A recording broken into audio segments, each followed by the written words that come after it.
पवित्र शास्त्र बाइबल आध्यात्मिक मार्गदर्शन की प्रस्ताव के खजाना के रूप में भरल बा। एकर उद्देश्य सगरी मानव की इतिहास में परमेश्वर का योजना और उनकरी उद्देश्य के प्रकट करेला।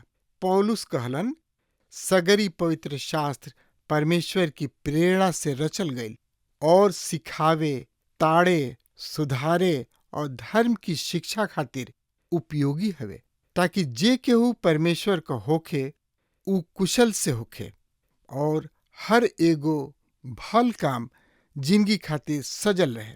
जिंदगी के राह कार्यक्रम का यह लक्ष्य है कि सगरी बातन में आप सबका दिशा निर्देश करी, मने रास्ता देखावी। कृपा करके देखी, सुनी, ताकि परमेश्वर आपकी जिंदगी का मार्गदर्शक बन सके। वचन अध्ययन से पहले सुनी एगो सुंदर आत्मिक गीत।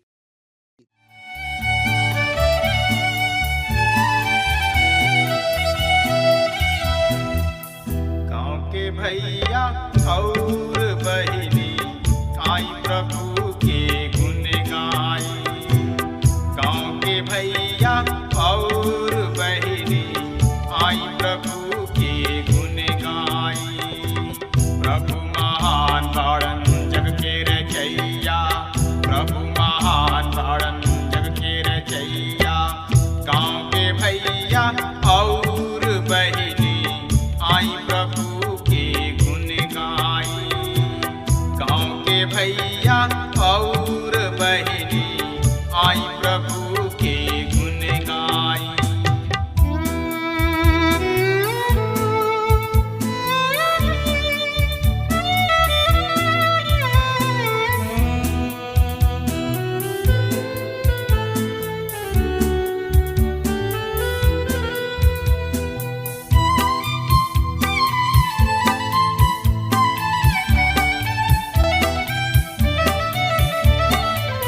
आकाश के तरई बन के चिरई उनकर भजन करे। भूमि नदिया और चटनवा जोर से थपरी पीटे। हमर मसीही फिरीत आई, प्रभु चरण के सट जाई। प्रभु महान बाड़न जग के रचैया, प्रभु महान बाड़न जग के रचैया। गाँव के भैया और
कष्टा के दूर करी,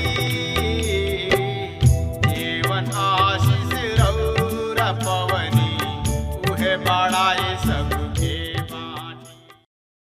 ए अध्याय के बारे में जाने बुझे समझे सोचे विचारे खातिर रुआ आपन पवित्र शास्त्र बाइबल निकाल लेनी हाँ तो हमें देखी इब्रानी के पत्री 3 अध्याय के 7 पद में लिखल बा एह तरी से, अतः जैसे पवित्र आत्मा कहलन, यदि आज तू उनकर आवाज सुना मित्र। यहाँ पर दृष्टि कोण ई बा कि चाहे वचन भविष्यवक्ता के द्वारा बोलल गईल होके या स्वर्गदूत के द्वारा या मूसा के द्वारा, बहुत ही महत्वपूर्ण होला। यीशु मसीह जिनकी वचन अपना चेलन के सिखौले, अब व्यवहारिक जिंदगी के खातिर महत्वपूर्ण बा। यदि तू उनकर शब्द सुन त मित्र।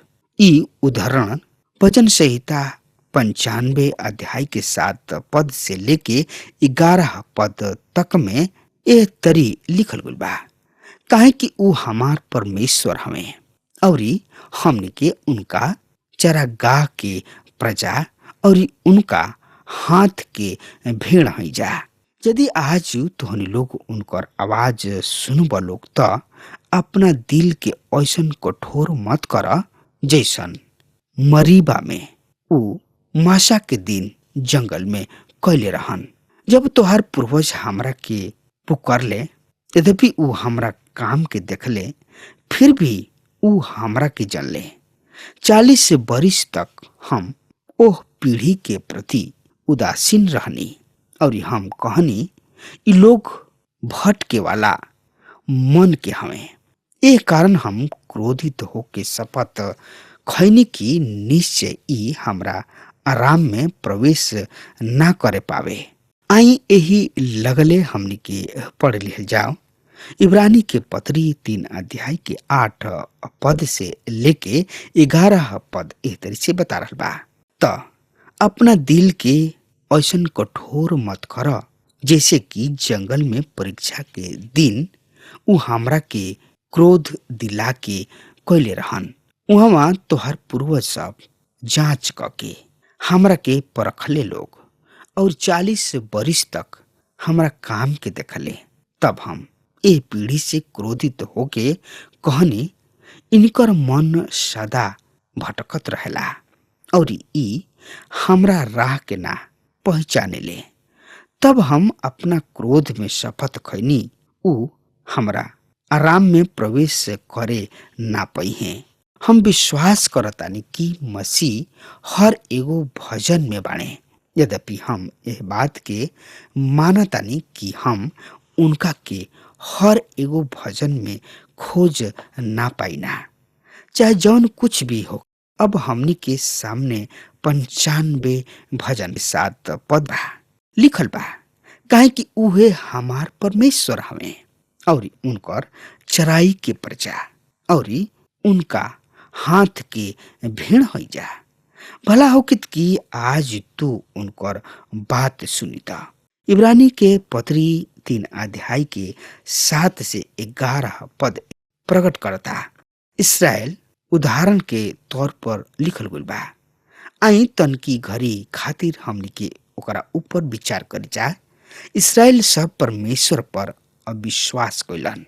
अविश्वास के कारण ही ऊ प्रतिज्ञा के जमीनी में घुस ना सकले। भजन संहिता 95 अध्याय के 11 पद में लिखल बा, ई हमरा विश्राम स्थान में कभी घुसे ना पई हैं। विश्राम स्थान के ऊपर चिन्ह कैले बानी, काहे कि एह अध्याय में और अगला अध्याय में बहुत जगह पर विश्राम शब्द आइल बा। एकर मतलब हमेशा एक ही तरीके आराम यानी कि विश्राम ना होला, उधार के विश्राम भी होला। एकरा विषय में मसीह मती रची सुसमाचार 11 अध्याय के 28 पद में लिखल बा, हे आराम यानी कि विश्राम करे वाला और बोझ से दबल लोग हमरा किने आव लोग, हम तोहनी लोग के आराम देव यानी कि विश्राम देव। काहे कि ऊ क्रूस पर चढ़ के अपना खून के बहौला के द्वारा हमने के छुटकारा मिलल बा।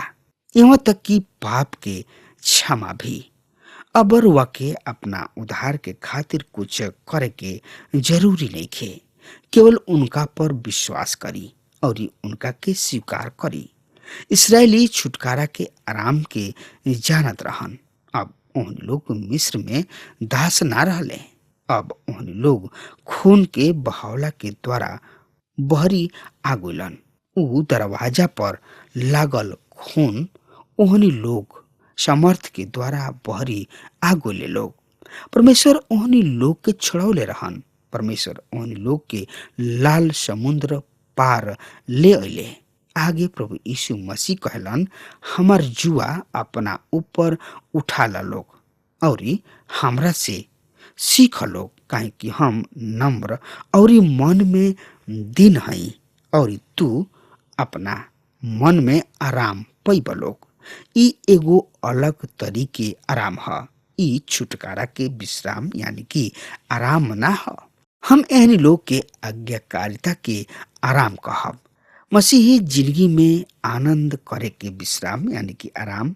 जब इसराइली मिस्र देश से अइले, ओहनी लोग लाल समुद्र के पार कइले लोग और ओहनी लोग मूसा के गीत गौले लोग।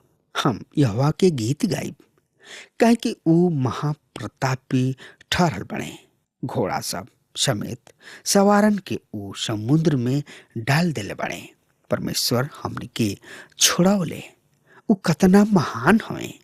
सिनाई छोड़ला के बाद प्रतिज्ञा की जमीन में पहुंचावे के यात्रा केवल 11 दिन के रहे, लेकिन ना, उनका उस जगह पर जाए खातिर भेदिया भेजे के पड़ल। ई जरूरी रहे।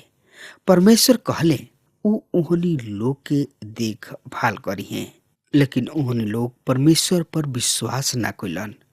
परमेश्वर उनका पर छोड़ दिले। ऊ भेदिया भेजे। यद्यपि भेदिया सब बहुते सुगर देश के रहले, उनका ऊपर उहवा के सूरवीर के बहुत ही प्रभाव पड़ल। उनका सामने ऊ अपना आप के पतिंगा सबके समान ठहरावले। गलत समाचार लेके ऊ परमेश्वर के ओर ना देखले और गलत समाचार लेके लौट अइले। केवल यहोशू और कालेब परमेश्वर पर विश्वास कइलन कि ये सूरवीर सबके परमेश्वर देख ली हैं।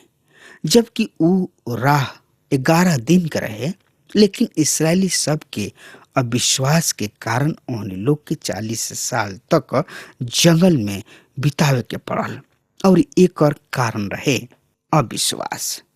यहाँ पर हम पावतानी कि इसराइली परमेश्वर के ऊपर विश्वास ना कइले कि परमेश्वर हमनी के परीक्षा के जमीनी में ले जाई हैं। ऊ मिस्र से बहरी आवत समय परमेश्वर पर बहुते ज्यादा विश्वास कइले लोग, लेकिन कनान देश में प्रवेश के समय ना। परमेश्वर कहले अविश्वासी सबके वंशज मरुभूमि में ही मुजई हैं। हम ओहनी लोग के लइकन वचन के प्रतिज्ञा के जमीनी में प्रवेश करवाइब और हम पाइना कि यहोशू दूसरा पीढ़ी के लोग के साथ परीक्षा के देश में प्रवेश कइलन। ओहनी लोग के एगो और नदी पार करे के रहे, यरदन ना। ओहनी लोग एकरा के कैसे कइलन? परमेश्वर ओहनी लोग के वाचा के बक्सा दिहले, यानी कि वाचा के संदूक, जौन की परमेश्वर के उपस्थिति के प्रतीक रहे। ओकरा के याजक आगे आगे लेके चलत रहले। जब ओहनी लोग के गोड़ नदी के पानी पर पड़ल तब पानी सूख गइल। यहोशू 3 अध्याय के 17 पद में लिखल बा, और याजक यहोवा के वाचा के बक्सा उठौले, यरदन के बीचों बीच पहुंच के स्थल पर स्थिर खड़ा रहन, और सब इसराइली स्थल ही स्थल पर उतरत रहले। निदान ओ सब जाति के लोग यरदन पार हो गइलन, तो एकरा बारे में और ज्यादा से ज्यादा जानकारी खातिर रुआ हमरा संगे आपन पवित्र शास्त्र बाइबल निकाल ली और ओ में देखी यहोशू की किताब 4 अध्याय के 1 से 11 पद एह तरी से बता रहल बा। जब समस्त प्रजा यरदन पार क चुकले तब यहोवा यहोशू से कहले, हर एगो गोत्र से एगो पुरुष अर्थात प्रजा में से अपना खातिर 12 पुरुष चुना और उन्हीं लोग के आज्ञा द। यरदन के बीच जौना स्थान पर याजक सब के गोड़ दृढ़ता से जमल बा, ओ स्थान से अपना खातिर 12 गो पत्थर उठा के अपना साथ पार ले जा और ओकरा के ओ स्थान पर जहाँ आज तक तोहरा पड़ाव होई रख दिया। ऐसे यहोशू ओह 12 पुरुष के जौना के अपना प्रत्येक गोत्र से एक एक गो क के इसराइली सब में से नियुक्त कैले रहन, यानी कि चुनले रहन, पास बुलौले। फिर यहोशू ओहनी लोग से कहले, अब तोहन लोग यरदन के बीच अपना परमेश्वर यहोवा के वाचा के संदूक के पास फिर जा और इसराइली सबके स्थान के गोत्र सबके संख्या के अनुसार अपना अपना कंधा पर एक एक गो पत्थर उठा ले आव लोग। ई तोहनी लोग के बीच चिन्ह ठहरी कि बाद में जब तोहनी लोग के बाल बच्चा तोहनी लोग से पूछे कि ये पत्थर के तोहनी लोग के खातिर का अर्थ बा, तब तोहनी लोग ओहनी लोग के बता सका कि यहोवा के वाचा के बक्सा के सामने यरदन के जल धारा खंडित हो गई। काहे कि जब वो यरदन पार कैले तब यरदन के जल धारा खंडित हो गई। ए तरी ई पत्थर इसराइल के संतान सब के खातिर सदा के खातिर स्मारक ठहरी। तब इसराइली सब वही तरी कैले जैसे यहोशू कहले, यानी कि ओहनी लोग से कहले और यहोवा जैसे यहोशू से कहले रहन। इसराइली गोत्र के संख्या के अनुसार वो यरदन के बीच से 12 पत्थर उठा के अपना साथ पार ले अइलन और ओकरा के पड़ाव में रख दिले लोग।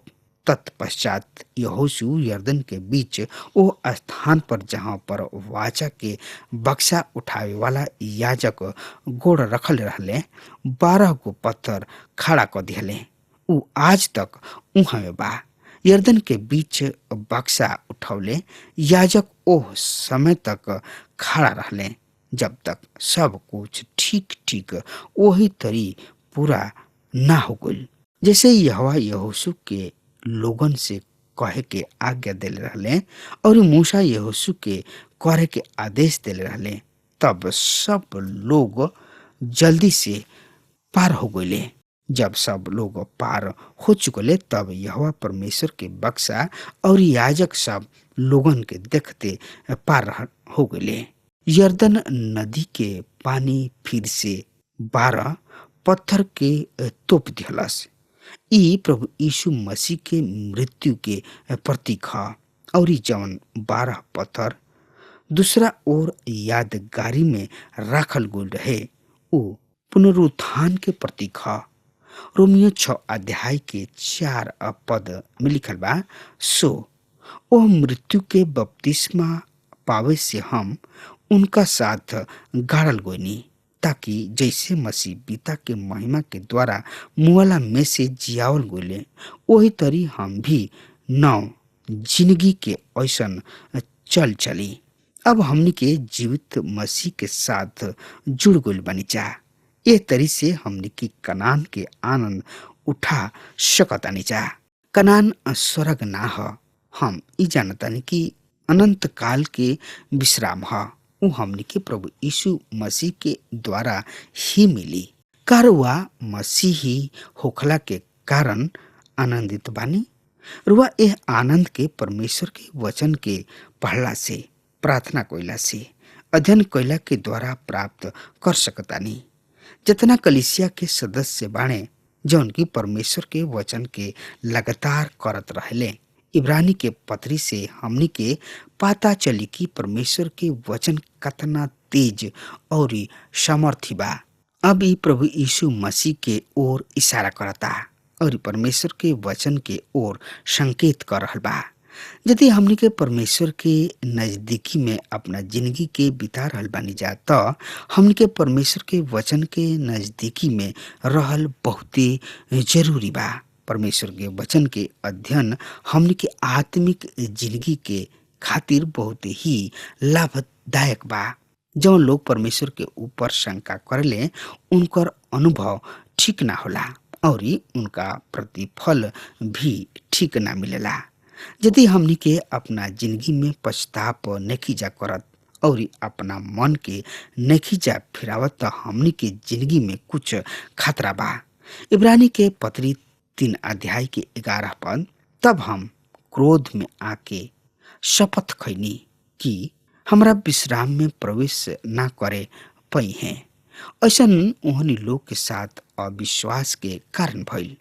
जब तक अरवा प्रभु यीशु मसीह के अपना उद्धारकर्ता के रूप में स्वीकार नहीं करत तब तक अरवा जिंदगी में कुछ भी ना होई।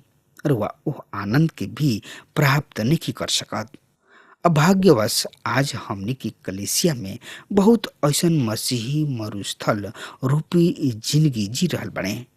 मरुस्थल मृत्यु के जगह है, परेशानी के जगह, बिना उद्देश्य की जगह, असंतोष की जगह। परमेश्वर कहेलन कि तू ई ना जाना पैब कि विश्राम का होला। प्रभु यीशु मसीह के इहे संदेश है और इहे एगो प्रभु यीशु मसीह में गुण बा जौन की हमनी के सामने आज ए संदेश में राखल गइल बा। अब हमार समय खत्म हो रहा बा, तब तक खातिर वो हमरा के आज्ञा दी। परमेश्वर वक बहुते बहुते आशीष देश। आमीन। हमके विश्वास बा कि ई कार्यक्रम आप सब खातिर फायदेमंद सिद्ध भइल हुई। हम चाहतनी कि आप सब अपन अपन आशीष हमरों से बांटी।